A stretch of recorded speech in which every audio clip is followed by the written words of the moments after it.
Hello, everyone. This is Beautiful Lady from the Kitchen, or Ann, a Faith, me. And you can follow me on Instagram under the same name, AIU Angle 7.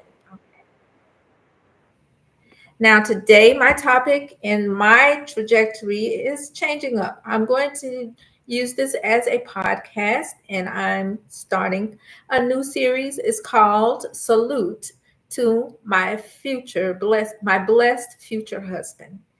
It's just a composition of things that some things that I believe as my foundation, and then some discussions about external thoughts and perspectives, nuances and stigmas and scriptures that are related to finding or being found by your future husband or relationships and relationships overall. It's the usual, but more structure at this time from the podcast point of view. The first topic that I'm going to talk about, well, let me give you some more in depth insight, what I'm going to be discussing here today. I'm going to talk about being a caretaker. Now, being a caretaker in a general aspect, you would think about, oh, you have to care for some elderly parents or elderly people. However, it's just important to be a caretaker in your relationship because you need to know that your person's stability, homeostasis is on point as well. And I was reading and doing some research earlier, and I was thinking about how does health impact the relationship as well. And I came across some research that was discussing something about health match, making sure you have a mental, psychological match. Um, in this world, it's so chaotic, and sometimes all we want to be is happy. But as I always say, we have organs inside us that can wrap around the whole planet. If we took them, out, we are three-dimensional people. We while we love looking at the skin, we can't ignore we have bones and um, we have bones and body systems within us. We cannot ignore that. Even if we ignored it, it would show up. We would have some type of proof. It would show up in our skin. It would show up in our body and our reactions and actions, our thoughts, emotions, and on and on and on. It's a perpetual thing. And so is the work of building a good relationship in a marriage. It's just like, not just like, but it's a more advanced aspect of maintaining a client retention, student retention, keeping them happy, keeping them satisfied in some sort of way. Of course, you're not responsible for whether they decide to be happy or not, but at least you can do the things that you agree on to make the person happy in the relationship when you agree. And these are things that are not going to degrade one another. It's not in initiation mode, but something that this person really need is necessary for them. And you all have done thorough checks to figure out the rationale behind it and whether or not it's reasonable for your relationship.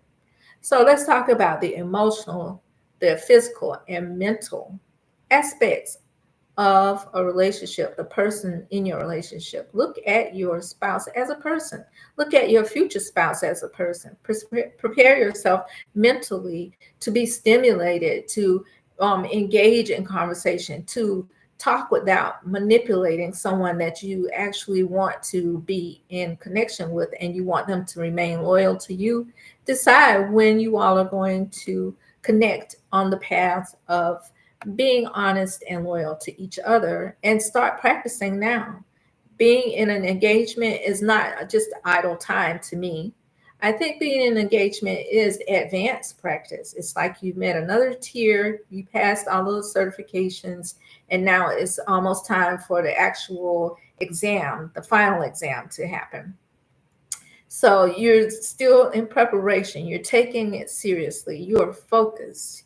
You are engaged. You are interacting. You are expressing yourself, whether it's negative feelings like being tired or exhausted from work and trying to find out how to schedule all of these things together and work in harmony internally and externally with you yourself, and also connecting with your spouse at the same time. So let's talk about understanding their needs, being there to support them through life's challenges. And in the Bible, it says, if you believe in the scripture, Philippians 2 and 4, let each of you look not only to his own interests, but also to the interests of others. This verse highlights the importance of being attentive and considerate to your spouse. It really does. It doesn't mean that one person or the other should pretend to be in a negative disposition in order to get as much as they feel they've given, but really acknowledging the person for who they are, all of their strengths and weaknesses, having a discussion about it, and also determining how to allocate the responsibilities in the relationship as it pertains to that. So if you overload a socket, it's going to explode. So if you said to your spouse that we're going to do things this way, or we have made this plan of action, I understand your love style, I know how to be affectionate to you, and just one day you decide, okay, I'm tired and I'm just going to be tired today, and I'm not going to do what we said we were going to do. I'm not going to execute the plan of action today just because I don't feel like it. And oh yeah, I spoke with some external people, so many people, so much research outside to support me in my selfishness, basically, to feel tired in this moment, even though I wanted to presume my vow to the person that I'm married to. Um, there is never a good excuse to overshadow any of the vows and commitments that you've made together. However, you are supposed to exercise empathy in the relationship. You know, it's a good practice to regularly check on each other throughout the day. Even if you have any time, you should go right to that person and connect and say, how are you? And be ready to be helpful if you actually can, not just do it because you're going through the motions. Because if you're going through the motions, you're going to tire yourself out. It takes a lot of effort, from my perspective, to be who you are and pretend to be somebody else at the same time. You already have enough to do by being yourself. So pretending to be someone to someone else, you're doing double duty, kind of bipolarish to me. But at the same time, I could see how it could exhaust someone. You don't have to pretend. It's okay that you're going to have some down times where you feel so much pressure, you want to compete with doing good to each other. But there is a body that you have that is there to be loved upon, and there that is going to receive all of this, and that body has to be okay so it can be well and there present so that it can receive all that is being given and give all that it's supposed to provide as well. So if you do some simple things like ask them whether they need a cup of tea, or if they're tired, give them a massage, buy some equipment to give a full massage in the household if you can, cook their favorite dinner if they feel like they've had too much or more calories and this is what they're usually accustomed to and they don't want to eat that tonight because of health reasons. Then have decide on what's going to be the supplemental meal, or just go in and get something that will be better. If you're working inside of your budget and you're going to the store, then go to the store and get what is needed at the time and be okay with it. And if you are even in that, for instance, make some concessions. Honey, I feel tired, I don't want to eat this tonight, can we do something else? Let's try to supplement this. And then once that person is well, also do a check and find out if what we're doing still aligns with our plan of action and our vows and loyalty to each other in the relationship, or this highly contingent upon, or stemming from an outside external stimulant in your moment of how can I say, lethargy. You was lethargic, so you wanted to look for something that would give you immediate relief, and you couldn't get home, you couldn't get on your text message, so you saw something and focused on it and made that your out, and you designed a whole plan around this thing that you saw without having a discussion with your mate. That's not fair. So regroup and realize whether you're going deviating too far out of the plan of action, because anything that's going to be aligned with what the masses say, different opinions, touch and go. Whenever you feel like a fast food emotion, you can go and pick up one that's smart quip, a way to say something rude to your spouse to get them off your back. But it's no work in that. It's no substance in it. It's just a momentary thing. Sometimes people fall into that, but overly abusing that out is really a red flag, meaning that you need to go and get help. When you're in a marriage, everything is not going to signify that you need to exit the marriage. And if it is, you probably are not ready for the marriage. Walking out on a relationship shouldn't be so easy either, or it isn't so easy when you do love and care for the person. But as it pertains to the law and other intricate details that are attached, and just your spirits being intertwined as well, it's more severe consequences internally than it is if you left a just a relationship. However, you have to challenge yourself in some ways in order to get the best out of life. And people usually talk about they refer to money when they say this, when they use this passage, this, how can I say, this saying. You know, you can't get expect what you didn't inspect. But sometimes you can inspect yourself into a rabbit hole with a person and still something else happens. Why? Because besides their flesh, there is a spirit and a soul that you cannot see, you cannot manage. It does not talk and speak for itself. You all have to coddle and nurture that aspect of yourself as well, and feed it, nurture it, make sure it's healthy and sound as well. So it's always something to do. Motivate yourself to be excited about being excellent in your household, instead of always making jokes and surprises, and not really surprises. We'll talk about that later on. Let's go back to nurturing, providing the care and the encouragement and the growth and development that the person needs. So if you are doing empathy, according to a recent, very, very, very good analogy I read, empathy is seeing someone that's down in the hole, and they're saying it's dark and I'm alone here and I'm tired. And you are listening to them without judgment, without any suggestions. Sympathy is sort of like the person is down there in the dark hole, and they're telling you, I'm tired, I'm hungry, and you're saying to them, yeah, I know, I've been there a time or two, probably you should do this, and probably maybe you should do that, without, going deeper, saying, yeah, I understand how that could hurt or how that could feel. If you allow me to, I could find some ways to help you if you'd like. But sometimes in sympathy, you're putting yourself in the hole with the person, so there are no bearings for you to help the person out. So the person that is stronger in the situation uses their footing to help the other person out of the situation. And sometimes it's going to be that way between the two. This is when I think empathy turns into borderline abusive. When you are just tired because you've heard what everybody else says and you changed your mind about your relationship. Now you want to do something completely different, no discussion, without arguing or being belligerent to the person that you're with.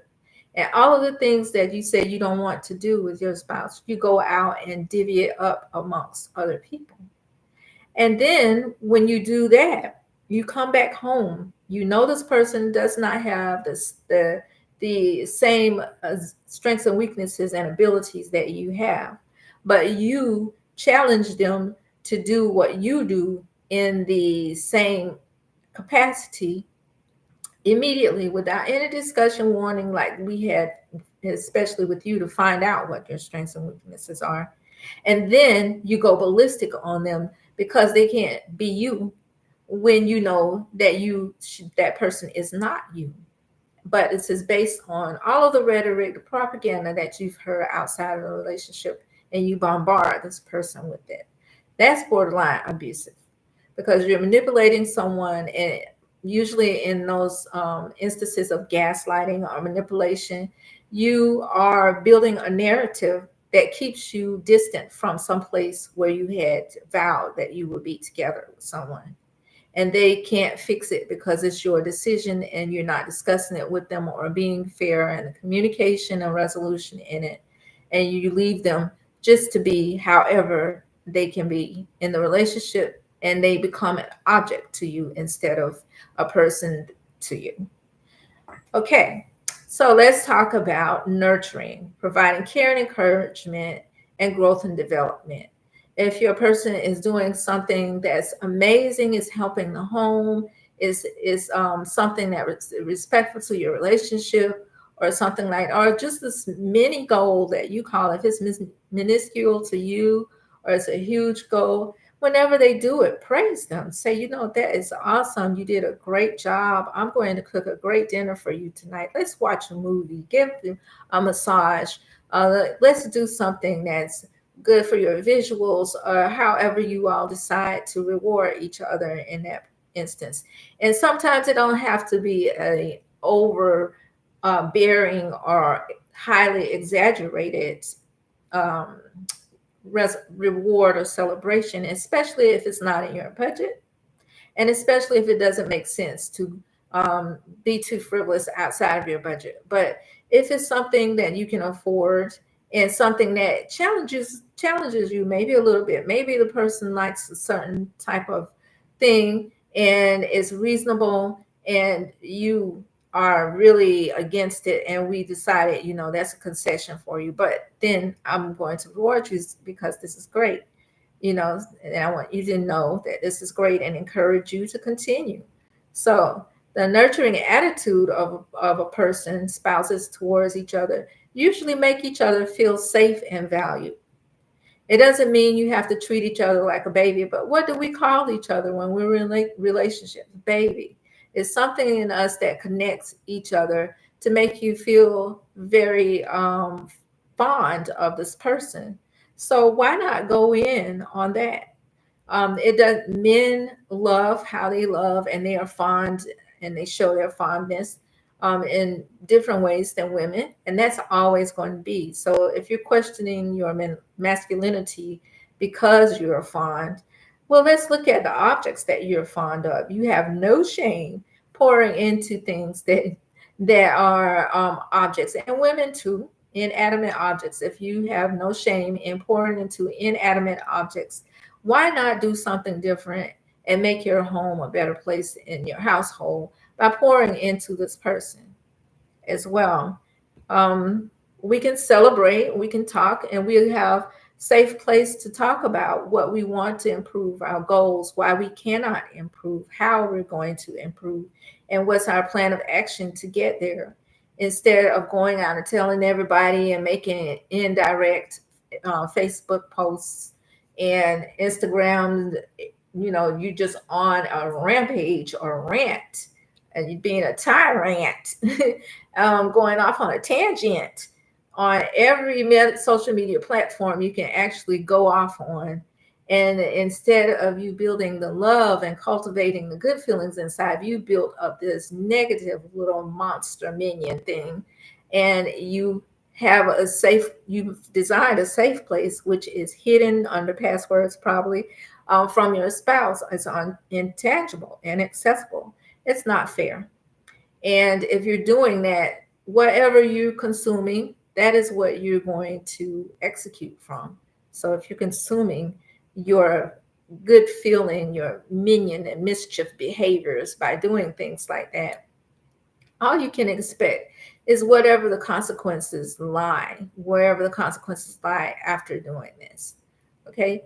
So let's walk into celebrating each other, being helpful and loving to each other, being nurturing to each other. It doesn't look the same for everyone. Some people I've seen, they like the male, the husband, he likes to just take a comb and go through his wife's hair, or put his fingers through her hair, give her a massage in her head, give her a foot massage, or make sure she has a coupon or something, a gift card to go to one of her favorite places.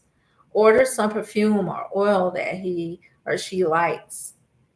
Set up a romantic dinner at home, but also first let the person rest and schedule it if you have to, if the person is working a highly abnormal schedule.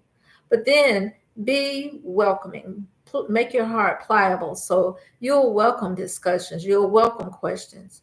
If you have a person that's really chatty and they talk about so many questions and it bothers you, that's a different thing. That needs to be a discussion before getting married, because everything is up for questions. People are inundated or subjected to so many winding pieces out here in the world once they leave home.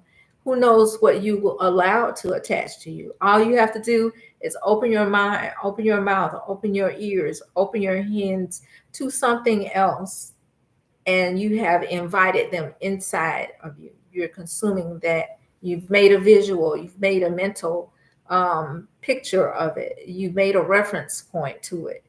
And those may not be things that your spouse would approve of. So there needs to be constant questions. And they don't have to be harmful and hurtful. Let's also have a discussion about how the language should sound. How does the language sound when I speak to you so I won't be offensive? Not that you're taking away my gender by telling me to speak some way that I don't want to speak, but by just saying, I feel safer when you talk that way to me. I know that, for instance, if you have a woman that comes in and says, you should be a man, and you're not acting like a man today. And man, you're not a man. Man, you're not a man. All the time, that's offensive. That's disrespectful to the man. If you're in a hetero relationship, what else was you looking for except a man? So you cannot deny that you got in a relationship with a man.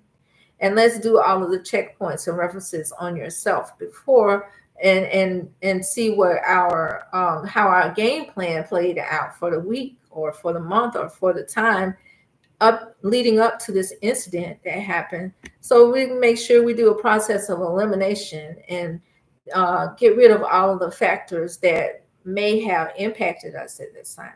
If you want to be in a marriage, and this is just come to me, I'm going to say thank you God for it, but it just come to me. It's a deeper relationship. It is a deeper relationship. People refrain from going down a rabbit hole, but mostly because they don't have time. They don't have to.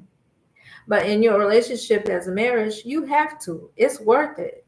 You want to see a beautiful situation in your home. It does not come without you being there.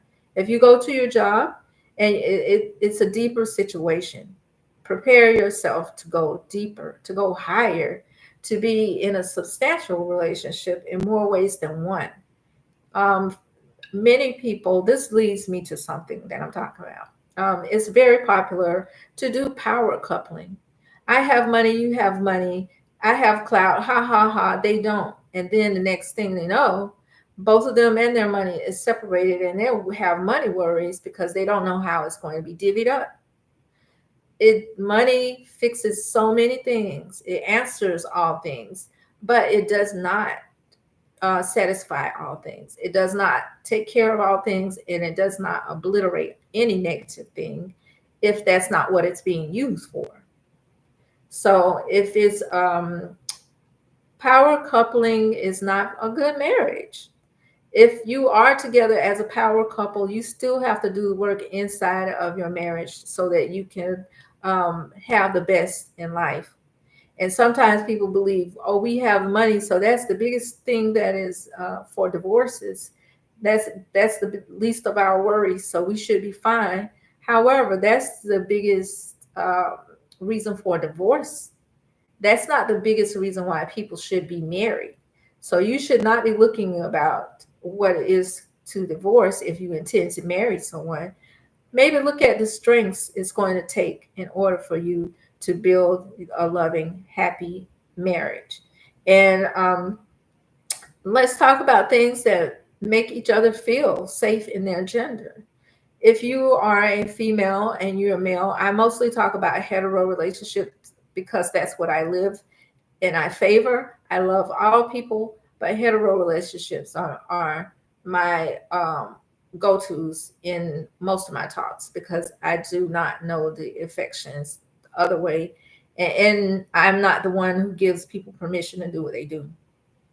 So, um, that probably was a no brainer. But at the same token, if the woman feels feminine and you have a man, I've had experienced this before. I don't know why a man wants a woman to put on a football jersey and it looks sexy. How do you look sexy in a football jersey? This is a semblance of a guy on a football field, and you have on the numbers of his favorite player. I don't get it. I don't get it. So maybe I don't know the shift, but anyway, I did it. I did put on a football jersey, and I was all right because the person was loving me, and he was treating me caring. He was caring for me, and we had discussed that's what they like. That's what he likes. So I would do it. So and that's not emasculating you. But if the woman likes to dress up just because you love to see her any type of way in a ponytail or whatever, if she feels like she's presenting herself, learn how to get at concessions where you meet in the middle and actually are able to love each other in your element as well. If the man feels masculine because he gets to say the most in the relationship, let's talk about why. Let's talk about what are we doing when you do this? What is your motivation? If it's something evil, if it's something that you have obtained because you had to fight against the war, the wiles of the world, against between you and opposition, this is not your opposition in the household. Is it necessary to do that? Women, just because you want your man to do certain things like watch girl movies with you or mimic women, and that's not what he does, do not encourage him to do that if it feels like it's outside of his masculinity role, because I guarantee you're going to get annoyed with it at some point, and it's not going to be healthy for the relationship, because sometimes people can do things to gaslight and to bother you, to get on your nerves in the relationship, and that's not what you want to give them the okay to do. So I know many guys who look at binge watch so-called girl movies or um, um, lady movies or something like that, but some of them they go left on it. Like they're looking at them, they're watching, they have an excuse to watch soft porn mostly because these places, these movies have all the elements of real life in it, but some more than not. So on every scene or at every episode, you're going to see soft porn. You're going to see your favorite actress. You're going to have an excuse to ogle another woman. And why is that crazy? It never been crazy to me because people would say, well, they're in the TV, but you are too. I'm making a video right now. Somebody plays me on the television. I'll be on the television. And you can too. Everybody has their 15 minutes of fame, even if it was in preschool. That person was not on the TV. That person is not in the TV. There is a camera that's taking a picture of them, and their image is inside a reflecting mirror that's been placed inside of a machine. But this is an actual human being. And if I allow you, or if I feel comfortable with you ogling somebody just because they're on television, you might start thinking that's your type, and I won't be relevant anymore. And we need to know when that's going to happen, because that should not happen on your watch. So um, even if your spouse is not going to guard you and guide you in this, and you feel that this could be an issue, that you can't resist those types of things and those tendencies, and it's going to work negative towards your relationship, you can discipline yourself without saying, well, she let me do it. There's a rhetoric out here, or a narrative out here that says, a man only does what he says. No, he does not. A man doesn't only do what a woman allows him to do to her. Some men come in with different agendas. Some women come in with different agendas, and they start to do things that you have no knowledge of. They didn't ask for your permission to do. And you're not wrong just because they decided to do wrong most of the time. Now, if they're deliberate, they've announced it and they're giving you some time to prepare for it, then you have a way to exit before they start doing it. But in marriage, I hope that everyone has a blessed and loving marriage. So this is my message. This is my desire for my future husband when he finds me, to be a person who is a caretaker first and foremost. Not first and foremost, but that is a really good aspect, to be able to discuss what we are, our strengths and weaknesses, because what do we have to bring to the table? What do we have to bring to the table? Ourselves first and foremost. If we're not looking at the money, and you hate to be liked for your money, and they don't want to spend your money and make you feel this way, or they need to spend your money, and this what you do, you pour favor and they deserve it, and all of these sort of stuff with money. Money shouldn't be the only thing you talk about, you bring to the table. Do we match? Are you healthy enough to keep up with me? Are you healthy enough to keep up with me in more aspects than one? Are you healthy enough to not be annoyed when I remind you that we're trying to be healthy together?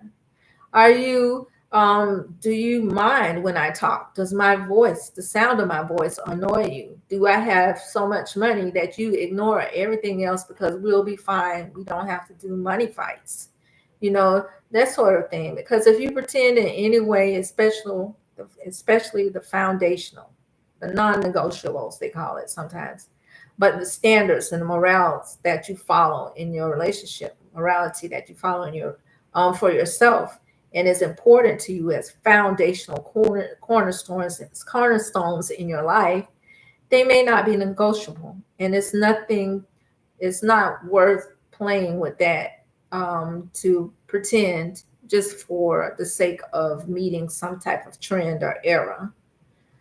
Sometimes people say, yes, it is, and they do it. But I'm speaking to the ones who want a substantial relationship, who want to be elevated higher in the spiritual, physical, mental, financial realm, and build to a place where you can't fortify your relationship so it will be in what is it in good health, but also invincible as well. Let no man put asunder. Let nobody come and take you apart from your loyalty, from anything, everything. When in the scripture it says, a man who finds a wife, he receives favor from the Lord. I have a story I'm going to talk about next, but thank you so much for listening. The next session I will discuss is going to be the roles of the provider. Role of the provider. Thank you so much, and just remember that you have a purpose that only you was designed to serve here on this planet by the Lord God, and nobody else could serve the purpose that you were meant to serve here on this planet. And it doesn't matter if anything lived, expired, or was reincarnated. If reincarnation were ever a thing, they could imitate you, not duplicate you.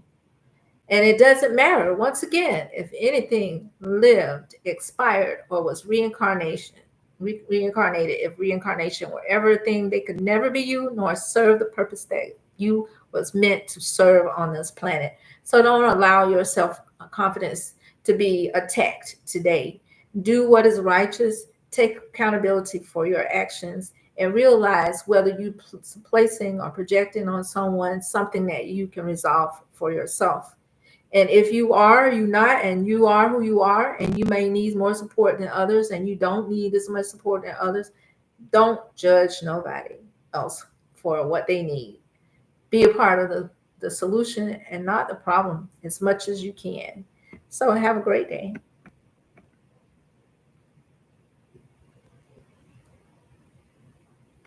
When I put on my makeup, I say a little prayer for you. Ever, ever. Let's see. I there's something I don't know it.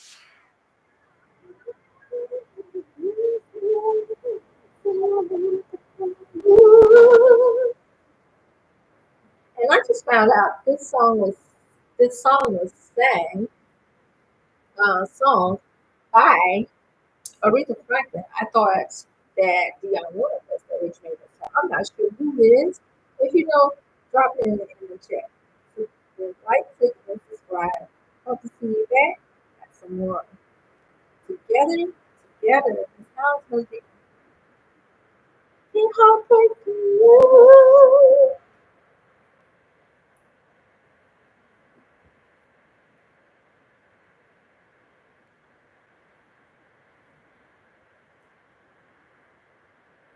Yeah, take it to heart.